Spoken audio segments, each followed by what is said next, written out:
Friends, welcome to Rishu creations. Friends, ఇది రిషి ధారాల ప్రేమ కథ part 26. Friends, అలాగే మొదటి నుంచి చూడాలనుకుంటే ఛానల్లో ఉన్నాయి, చూసేసేయండి.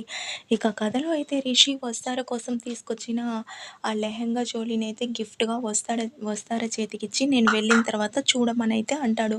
వసుధార ఓపెన్ చేసి చూసిన తర్వాత చాలా సర్ప్రైజ్గా ఫీల్ అవుతూ, ఈ డ్రెస్ చాలా బాగుంది, నేను ఎప్పుడు ఇలాంటి డ్రెస్సులు వేసుకోలేదు, నిజంగా రిషి నా కోసం ఎంత ప్రేమతో తీసుకొచ్చాడోనని చాలా హ్యాపీగా ఫీల్ అవుతూ ఉంటుంది. అంతలో ఇక రిషి వస్తారకి ఫోన్ చేస్తాడు. ఇక వసుధార, ఏంటి రిషి, ఇప్పుడే కదా నాకు గిఫ్ట్ ఇచ్చి వెళ్ళావు, మళ్ళీ ఫోన్ చేసేవేంటి అని అంటుంది. అదే ఆ గిఫ్ట్ ఎలా ఉంది అని అడగడంతో నీ మనసంతా బాగుందని అంటుంది. దాంతో ఇక రిషి, మాటలు చెప్పడం కాదు, ఈ డ్రెస్లో నువ్వు నాకు నిశ్చితార్థం అయిపోయే లోపల కనిపించాలని అంటాడు. వసుధార, ఈరోజు ఎలా కుదురుతుంది, అయినా ఈరోజు నిశ్చితార్థం చీర కట్టుకోవాలి కదా అని అంటుంది.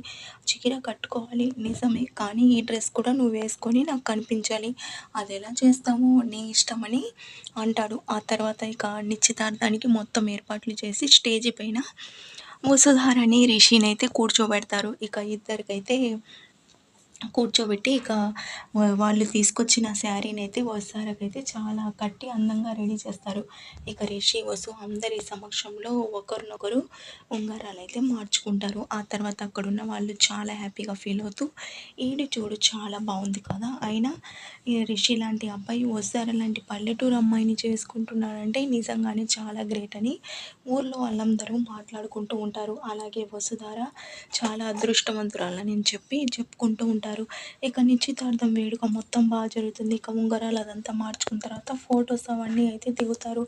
ఇక రిషి వసుధారకి సైగ చేస్తూ ఆ డ్రెస్ వేసుకోవాలని అడుగుతూ ఉంటాడు. ఇక వసుధార సరే అన్నట్టుగా తలూపుతుంది. ఇక గదిలోకి వెళ్ళిన వసుధార రిషి తీసుకొచ్చిన శారీని అయితే డ్రెస్ని అయితే వేసుకుంటుంది. ఇక రిషికి వీడియో కాల్ అయితే చేస్తుంది ఫంక్షన్లో. ఇక రిషి ఏంటి లోపలికి వెళ్ళి వీడియో కాల్ చేస్తుందని ఆన్ చేసిన వెంటనే వసుధార తను తెచ్చిన డ్రెస్ వేసుకొని, రిషి నువ్వు చెప్పినట్టుగానే నువ్వు తెచ్చిన డ్రెస్ అయితే వేసుకున్నాను, ఎలా ఉంది అని చెప్పడంతో, రిషి చాలా అందంగా ఉన్నావు, నా కోరిక తీర్చావు నువ్వు అని చెప్పి అంటాడు. ఇక వసుధార, కాబోయే భర్త ఇష్టాన్ని నేను కూడా గౌరవించాలి కదా, అటు అందరి ముందు చీర కట్టుకున్నాను, ఇప్పుడు నీకు ఇష్టం వచ్చినట్టు డ్రెస్ కూడా వేసుకున్నానని అంటుంది. ఇక రిషి తిరు వసుధార, ఈ డ్రెస్లో నీతో ఒక్క ఫోటో దిగాలని ఉందని అంటాడు. వసుధార ఇప్పుడు ఎలా అని అడుగుతుండడంతో, ఇందాక ఎలా అయితే వచ్చానో అలానే వస్తానని చెప్పి రిషి వసుధార గదిలోకి అయితే వెళ్తాడు. ఇక వసుధార, ఏంటి రిషి ఎవరైనా చూస్తే అని చెప్తూ ఉంటుంది. ఇక రిషి భయపడాల్సిన అవసరం లేదు,